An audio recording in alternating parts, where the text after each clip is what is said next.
193۔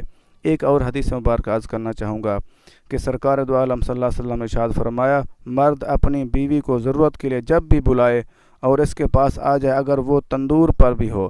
اللہ کے نبی نے یہ واضح فرما دیا۔ ایک روایت میں اور بھی آتا ہے، اگر وہ تنور پر روٹیاں پکا رہی ہے تو اگر روٹی جلنے بھی لگ جائے اس کو جلنے دے، لیکن شوہر کی اطاعت کرے، لازمی وہ اس کے پاس چلی جائے۔ یہ سنن ترمذی شریف جلد نمبر 2 صفحہ نمبر 465، حدیث نمبر 1160۔ ایک اور حدیث مبارک عرض کرنا چاہوں گا۔ حضرت انس بن مالک رضی اللہ عنہ روایت فرماتے ہیں کہ سرکار دو عالم صلی اللہ علیہ وسلم نے ارشاد فرمایا، میں تمہیں نہ بتاؤں کہ تم میں سے کون سے مرد جنت میں ہوں گے؟ صحابہ کرام رضی اللہ عنہم نے عرض کی، یا رسول اللہ صلی اللہ علیہ وسلم ضرور ارشاد فرمائیں۔ تو سرکار دو عالم صلی اللہ علیہ وسلم نے فرمایا، ہر نبی جنت میں ہوگا، ہر صدیق سچ بولنے والے جنت میں ہوں گے، جو شخص صرف اللہ کی رضا کے لیے اپنے کسی بھائی سے ملنے شہر کے مضافات میں جائے وہ جنت میں ہوگا۔ اللہ کے نبی نے یہ بھی فرما دیا، کوئی اگر کسی کا بھائی یا کسی کا دوست رہتا ہے شہر میں یا کسی اور جگہ پہ، اس کو انسان ملنے کے لیے صرف اللہ کی رضا کے لیے جاتا ہے، تو اللہ کے نبی نے فرمایا وہ بھی جنت میں ہوگا۔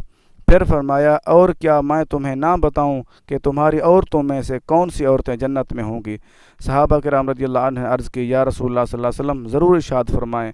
تو آپ صلی اللہ علیہ وسلم نے فرمایا، ہر محبت کرنے والی اپنے خاوند سے اور زیادہ بچے جننے والی، جب اسے غصہ دلایا جائے یا اس کا شوہر اس سے ناراض ہو تو وہ کہے کہ میرا یہ تیرے ہاتھ میں ہے، جب تک تو راضی نہ ہوگا میں سوؤں گی نہیں۔ دیکھو اللہ کے نبی نے کتنا پیارا طریقہ کار بتا دیا۔ جو عورت اپنے گھر والے سے پیار کرنے والی ہوگی، جو زیادہ بچے جننے والی، زیادہ بچے دینے والی ہوگی۔ دوسرا، اگر کوئی اس کو غصہ دلائے یا اس کے شوہر کے بارے میں بھڑکائے، اس کا گھر والا اس سے ناراض ہو جائے تو وہ جا کر منانے کی کوشش کرے، اگر وہ پھر بھی نہ مانے، اس کا ہاتھ اپنے ہاتھ میں دے کر کہے، جب تک تو نہیں مانے گا میں سوؤں گی نہیں، ساری رات بیٹھی رہوں گی، آپ کو مناتی رہوں گی۔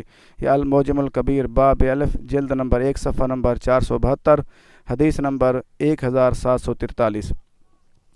ایک اور حدیث مبارک عرض کرنا چاہوں گا۔ حضرت ام سلمہ رضی اللہ عنہا سے روایت ہے کہ رسول اللہ صلی اللہ علیہ وسلم نے ارشاد فرمایا، جب عورت اس حالت میں فوت ہو کر اس کا شوہر اس سے راضی ہو تو وہ جنت میں داخل ہوگی۔ دیکھو اللہ کے نبی نے فرما دیا واضح، اگر کوئی عورت فوت ہو جائے، دنیا سے چلی جائے، تو اس کا گھر والا اس سے بالکل راضی تھا تو وہ اللہ تعالیٰ اس کو سیدھا جنت میں داخل کرے گا۔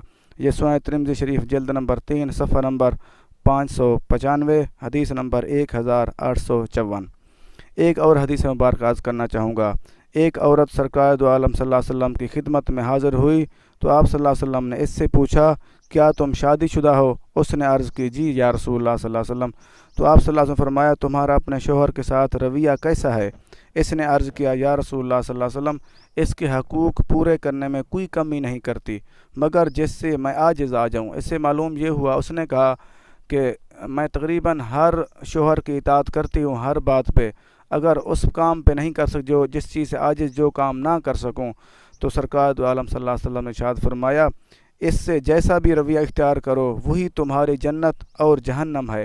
اللہ کے نبی نے یہ واضح فرما دیا، اگر تو اس کو راضی کرتی رہے گی تو تیرے لیے جنت ہے، اگر تو اس کو ناراض کرے گی، اس کے حکم نہیں مانے گی، تیرے لیے جہنم ہے۔ یہ مسند امام احمد بن حنبل، حدیث نمبر 7 جلد نمبر 7 صفحہ نمبر 21، حدیث نمبر 1000